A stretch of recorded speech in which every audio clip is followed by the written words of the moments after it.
Hello guys, आज हम लोग यूथ पब्लिकेशन का जो सुपर टेट का जो बाल मनोविज्ञान का बुक है, इस बुक को आज हम लोग इस वीडियो में इसका पहला टॉपिक जो है व्यक्तित्व विभिन्नता, उसके बारे में आइए हम लोग जानते हैं क्या होता है व्यक्तित्व विभिन्नता।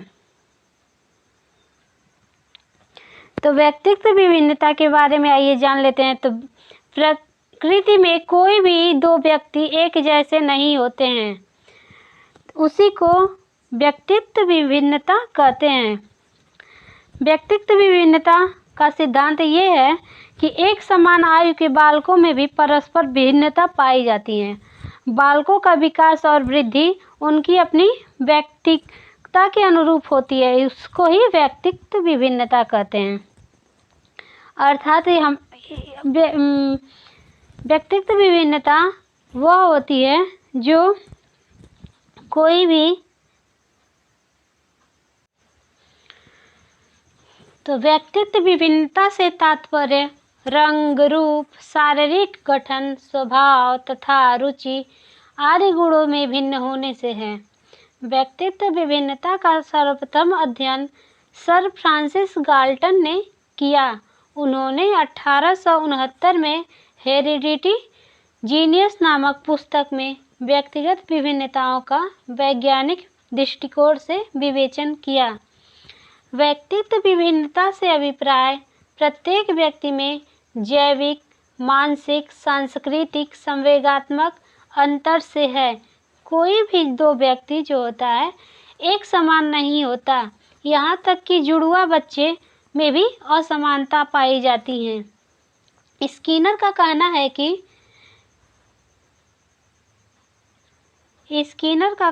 कि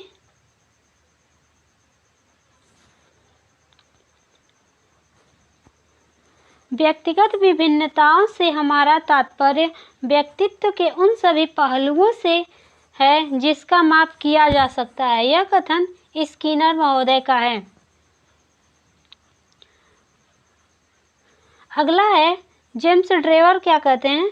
तो जेम्स ड्रेवर कहते हैं कि कोई भी व्यक्ति अपने समूह के शारीरिक तथा मानसिक गुणों के औसत से जितनी भिन्नता रखता है उसे व्यक्तित्व विभिन्नता कहते हैं।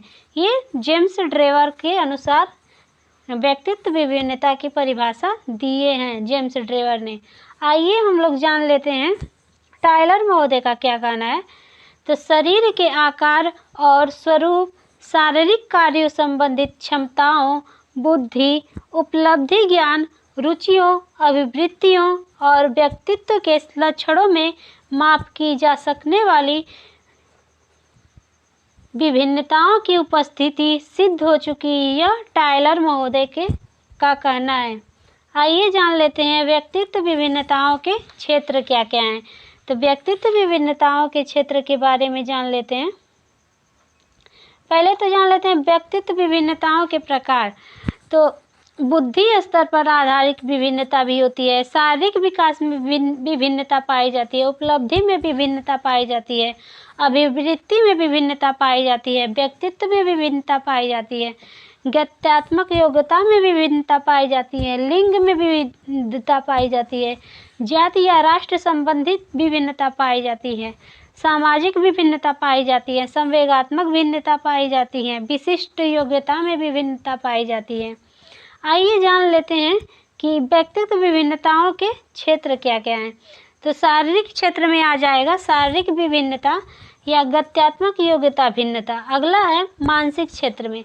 तो मानसिक क्षेत्र में जो विभिन्नता होता है बुद्धि भिन्नता आ जाएगा, उपलब्धि भिन्नता आ जाएगा, अभिक्षमता भिन्नता आ जाएगा, विशिष्ट योग्यता भिन्नता आ जाएगा। आइए अगले संवेगात्मक क्षेत्र के बारे में जान लेते हैं। तो संवेगात्मक क्षेत्र में संवेगात्मक भिन्नता आ जाएगा, रुचियों में भिन्नता आ जाएगा, अभिवृत्तियों में भिन्नता आ जाएगा। तो सामाजिक क्षेत्र में आइए जान लेते हैं कौन कौन सी भिन्नता आ जाएगी। सामाजिक एवं सांस्कृतिक भिन्नता, आदर्शों, मूल्यों एवं नैतिकता में भिन्नता, जातीय तथा राष्ट्रीय भिन्नता, आत्मधारणाओं में भिन्नता। आइए जान लेते हैं व्यक्तित्व विभिन्नताओं का शिक्षा में प्रभाव एवं महत्व। तो व्यक्तित्व विभिन्नता का शिक्षा में क्या प्रभाव पड़ता है और उसका क्या महत्व है। तो छात्रों का वर्गीकरण करने में व्यक्तित्व विभिन्नता का महत्वपूर्ण रोल है। और दूसरा, व्यक्तिगत शिक्षण में भी व्यक्तित्व विभिन्नता का महत्वपूर्ण रोल है। शिक्षण विधि में, बालकों की रुचि में, कक्षा के आकार में,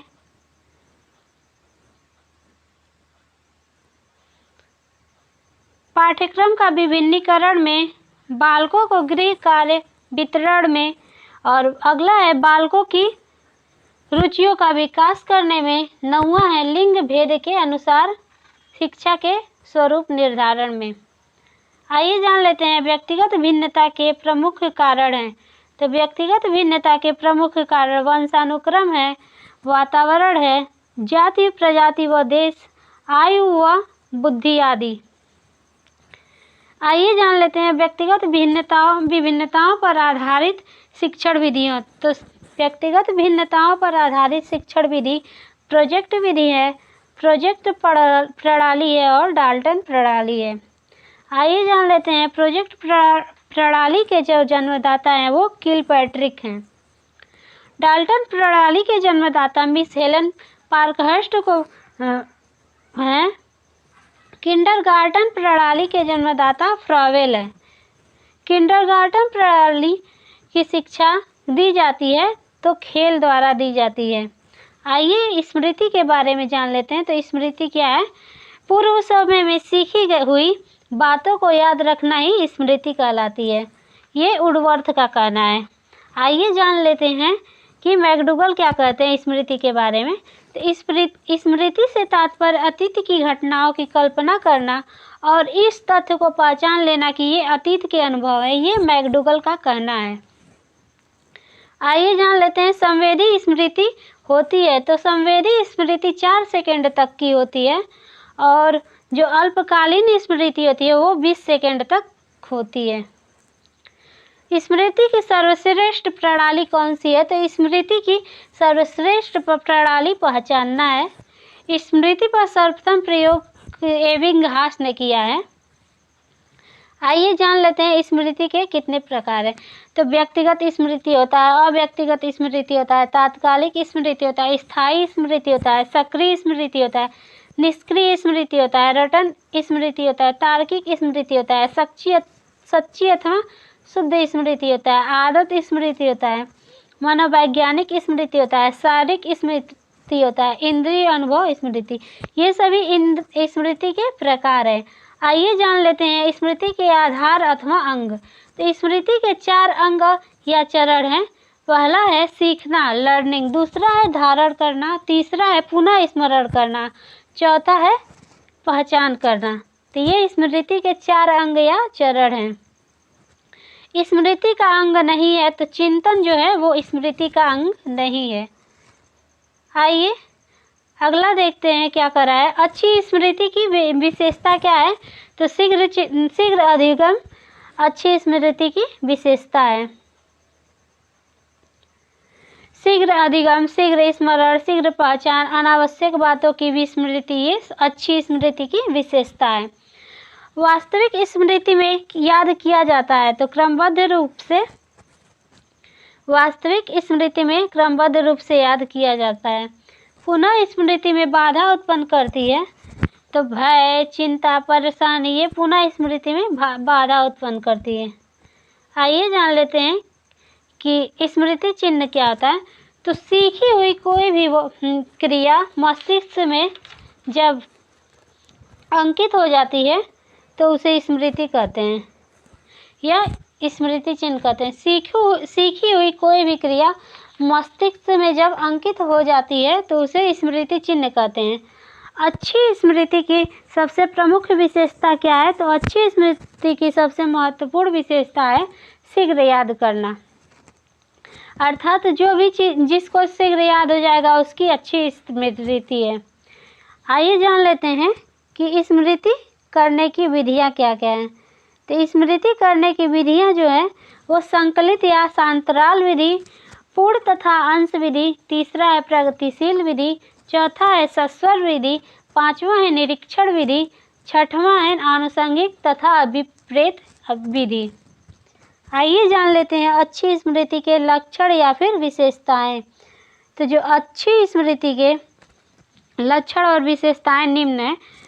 शीघ्र अधिगम हो जाता है, अच्छी धारणा शक्ति होती है उसकी, शीघ्र पुनर्स्मृति होती है, शीघ्र एवं स्पष्ट पहचानना होता है उसके अंदर, व्यर्थ की बातों को वो भूल जाता है। उपयोगिता, आइए जान लेते हैं विस्मृति क्या होता है। विस्मृति जो होती है भूतकाल के किसी अनुभव को वर्तमान चेतना में लाने की असफलता को विस्मृति कहते हैं। आइए जान लेते हैं विस्मृति कितने प्रकार की होती है। तो विस्मृति दो प्रकार की होती है, एक सक्रिय विस्मृति और एक दूसरा निष्क्रिय विस्मृति। तो जो सक्रिय विस्मृति होती है वो जब व्यक्ति किसी बात को भूलने का प्रयत्न करता है और उसे भुला देता है, उसे सक्रिय विस्मृति कहते हैं। आइए जान लेते हैं विस्मृति क्या कहलाती है। तो सीखी हुई वस्तु को धारण और पुनः स्मरण करने में अगर असफल होना ही विस्मृति कहलाती है। आइए अगला जान लेते हैं कि विस्मृति के कारण क्या क्या हैं। तो विस्मृति के कारण जो है मानसिक द्वंद्व, अनाभ्यास का सिद्धांत, मानसिक आघात, दमन सिद्धांत आदि। अगला है जब व्यक्ति प्रयास न करने पर भी किसी बात को स्वयं भूल जाता है तो उसे निष्क्रिय विस्मृति कहेंगे। आइए जान लेते हैं कि विस्मृति के कारण क्या क्या हैं। तो विस्मृति के कारण जो हैं वो निम्न है। बाधा हो जाएगा, दमन, अनभ्यास, समय का प्रभाव, रुचि, ध्यान या इच्छा का अभाव, विषय का स्वरूप, विषय की मात्रा, सीखने में कमी, सीखने की दोषपूर्ण विधि, मानसिक आघात, मानसिक द्वंद्व, मानसिक रोग, मादक वस्तुओं का प्रयोग, स्मरण न करने की इच्छा, ये विस्मृति के कारण है। आइए जान लेते हैं एबिंगहास का क्या कहना है विस्मृति के बारे में। तो भूलना एक निष्क्रिय मानसिक क्रिया है जो समय बीतने के कारण होती है, यह एबिंगहास का कहना है। आइए जान लेते हैं विस्मृति में निरर्थक पदों का प्रयोग किया गया है। तो एबिंगहास द्वारा विस्मृति में निरर्थक पदों का प्रयोग किया गया है। विस्मृति वक्र सर्वप्रथम एबिंगहास ने 1885 में प्रस्तुत किया। सिगमंड फ्रायड का कहना है कि विस्मृति एक सक्रिय मानसिक क्रिया है जो कि भूलने की एक प्रबल इच्छा के कारण होती है। आइए जान लेते हैं कि विस्मृति के प्रमुख सिद्धांत कौन कौन हैं। तो विस्मृति के प्रमुख सिद्धांत जो हैं वो पहला है अनुप्रयोग का सिद्धांत, दूसरा है हस्तक्षेप का सिद्धांत या व्यतिकरण का सिद्धांत, तीसरा है संकेताश्रित विस्मरण का सिद्धांत। जो अनुप्रयोग सिद्धांत के प्रतिपादक हैं वो एबिंगहास हैं जो 1885 में प्रस्तुत किए। हस्तक्षेप या व्यतिकरण के सिद्धांत के प्रतिपादक मैगासा हैं जो 1932 में प्रस्तुत किए। आइए जान लेते हैं परीक्षा के दृष्टिकोण से महत्वपूर्ण क्वेश्चन क्या है। तो विस्मृति कम करने के क्या उपाय हैं। तो पाठ की पुनरावृत्ति जो है स्मृति का एक नकारात्मक या ऋणात्मक पक्ष है। गिल्डार्ड जो 1963 में विस्मरण को एक नकारात्मक धारणा माना है। इस प्रकार पाठ की पुनरावृत्ति द्वारा ही धारण को बढ़ाया जा सकता है और विस्मृति को कम किया जा सकता है।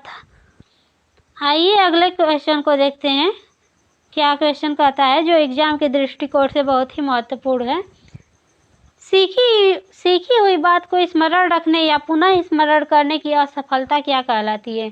तो जो सीखी हुई बात को स्मरण रखने या पुनः स्मरण करने की असफलता जो है वो विस्मृति कहलाती है। विस्मृति का तात्पर्य जो होता है वो भूलना होता है, जिसे कोई तथ्य याद नहीं हो पाता, इस दोष को ही विस्मृति कहते हैं। आइए जान लेते हैं कि स्मरण करने की कौन कौन सी विधियां हैं। तो मिश्रित विधि एवं विचार साहचर्य विधि दोनों स्मरण करने की मुख्य विधियां हैं। कौन कौन सा कारक स्मृति से संबंधित है? तो पहचान, धारण तथा पुनर्स्मरण का सीधा संबंध स्मृति से है। आइए जान लेते हैं, स्मृति सीखी हुई वस्तु का सीधा उपयोग है। उपरोक्त कथन किसका है? तो वुडवर्थ के अनुसार जो स्मृति सीखी हुई वस्तु का सीधा उपयोग है। आइए जान लेते हैं कि सीखी हुई बात को स्मरण रखने या पुनः स्मरण करने की असफलता को क्या कहते हैं? तो सीखी हुई बात को स्मरण रखने या पुनः स्मरण करने की असफलता को विस्मृति कहते हैं। आइए जान लेते हैं, संघनन सिद्धांत किसे कहते हैं? तो संघनन सिद्धांत स्मृति से संबंधित है। आइए जान लेते हैं कल्पना क्या है। तो मैकडूगल के अनुसार परोक्ष वस्तुओं के संबंध में चिंतन करना ही कल्पना है। मनोविज्ञान में कल्पना शब्द का प्रयोग सब प्रकार की प्रतिमाओं के निर्माण को व्यक्त करने के लिए किया जाता है, यह डम्बिल का कहना है। आइए जान लेते हैं कल्पना की परिभाषा। जब मनुष्य भूतकाल एवं भविष्यकाल के बारे में वर्तमान समय में जो कुछ भी सोचता है वही कल्पना है। मैकडूगल का कहना है कि दूरस्थ या परोक्ष वस्तुओं के संबंध में चिंतन करना ही कल्पना है।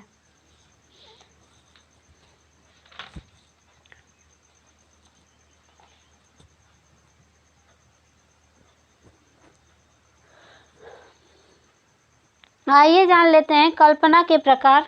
तो कल्पना का वर्गीकरण विभिन्न मनोवैज्ञानिकों ने अपने अपने मतानुसार किया है। दो प्रसिद्ध मनोवैज्ञानिक मैकडूगल और ड्रेवर का वर्गीकरण क्रमशः नीचे तालिका में दिया जा रहा है। मैकडूगल के अनुसार कल्पना के दो प्रकार है, पुनरुत्पादन कल्पना और दूसरा है उत्पादन कल्पना।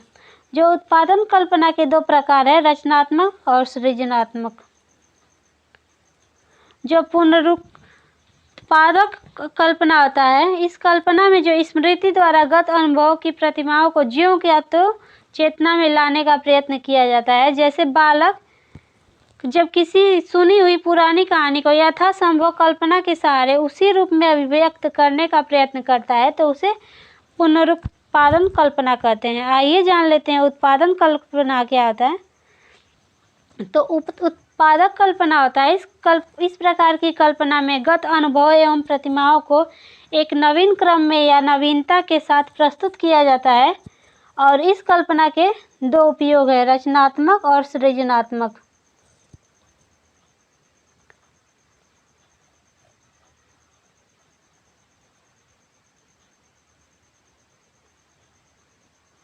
आइए जान लेते हैं मन तरंगी कल्पना क्या है। तो इस प्रकार की कल्पना में किसी प्रकार का नियंत्रण नहीं होता। यह कल्पना न व्यक्ति के लिए उपयोगी होती है और न समाज के लिए। इसमें मन कल्पना के पंख लगाकर जो है उड़ने लगता है। इस प्रकार की कल्पना को हवाई किले बनाना, ख्याली पुलाव पकाना आदि नाम दिए जाते हैं। आइए जान लेते हैं कल्पना और शिक्षा के बारे में। तो बालक की शिक्षा में कल्पना का महत्वपूर्ण स्थान है। कल्पना के विकास के लिए निम्नलिखित बातों पर ध्यान देना आवश्यक है। आइए जान लेते हैं वो कौन कौन सी आवश्यक बातें हैं। तो ज्ञानेंद्रियों को प्रशिक्षित करना, भाषा विकास पर जोर देना, काल्पनिक खेल एवं क्रियाओं के लिए अवसेदन। चौथा है कहानी सुनाना। पांचवा है रचनात्मक प्रवृत्ति का विकास करना। छठवां है अभिनव करना। आइए जान लेते हैं कि शिक्षा में कल्पना की क्या उपयोगिता है। तो निम्नलिखित है। पहला, ज्ञानार्जन में सहायक होती है। दूसरा, नवीन आविष्कारकों में उपयोगी होती है। तीसरा, इच्छाओं की संतुष्टि का साधन है। चौथा, समायोजन में सहायक है। पांचवा, सौंदर्य बोधक का विकास करता है। छठवां जो है स्वभावी जीवन की तैयार में सहायक। सातवां है स्वास्थ्य की दृष्टि से उपयोगिता। इंजीनियर जो होता है किसी भी पुल का निर्माण करने की कल्पना पहले से कर एक रूपरेखा तैयार करता है। उसकी कल्पना किस प्रकार की है? तो उसकी कल्पना रचनात्मक कल्पना होगी। वैज्ञानिक न्यूटन का गुरुत्वाकर्षण शक्ति का सिद्धांत जिस कल्पना पर आधारित है वह सैद्धांतिक है। आइए जान लेते हैं कि सृजनात्मक कल्पना क्या होती है। तो कवि कविता का रचना किस कल्पना के आधार पर करता है? तो कवि जो होता है कविता की रचना सृजनात्मक कल्पना के आधार पर करता है। शिक्षक किस कल्पना के आधार पर शिक्षा प्रदान करता है? तो जो शिक्षक होता है वो पुनरुत्पादनात्मक कल्पना के आधार पर शिक्षा प्रदान करता है। आइए जान लेते हैं कि दीवा सपने में कल्पना करना कि मुझे लॉटरी में 1 लाख रुपए मिल गए, इस किस प्रकार की कल्पना होगी? तो अभी बताएं, मनतरंगी कल्पना। आइए जान लेते हैं सृजनात्मक कल्पना कितने प्रकार की होती है? तो सृजनात्मक कल्पना 2 प्रकार की होती है, कार्यसाधक कल्पना, दूसरा रसात्मक कल्पना। आइए जान लेते हैं रुचि और ध्यान क्या होता है। तो रुचि और ध्यान का संबंध बताना है। तो ध्यान को केंद्रित करने के लिए रुचि आवश्यक होती है और व्यक्ति उन्हीं वस्तुओं का ध्यान केंद्रित करता है जिसमें उसकी रुचि होती है। जिन वस्तुओं के प्रति व्यक्ति की रुचि नहीं होती है उनकी ओर वह ध्यान नहीं देता है। ध्यान से आप क्या समझते हैं? तो आइए जान लेते हैं। ध्यान मन की वह क्रिया है जिससे मनुष्य अपने मन को अधिक पदार्थों से हटा करके एक ही पदार्थ पर केंद्रित होता है, उसी को ध्यान कहते हैं। आइए जान लेते हैं ध्यान के कितने प्रकार हैं। तो ध्यान के 2 प्रकार होते हैं, एक ऐच्छिक ध्यान और दूसरा अनैच्छिक ध्यान। आइए जान लेते हैं कि रुचि के कितने प्रकार हैं। तो रुचि के 2 प्रकार, एक जन्मजात रुचि, एक अर्जित रुचि। आज के वीडियो में बस इतना ही। वीडियो पसंद आए तो लाइक, सब्सक्राइब और शेयर कर दीजिए। अगले टॉपिक में हम लोग पढ़ेंगे बाल विकास को प्रभावित करने वाले कारक। यूथ पब्लिकेशन बुक जो सुपर टेट का है उसमें अगला टॉपिक है। तो आइए वीडियो की यहीं पे विराम देते हैं। वीडियो देखने के लिए धन्यवाद।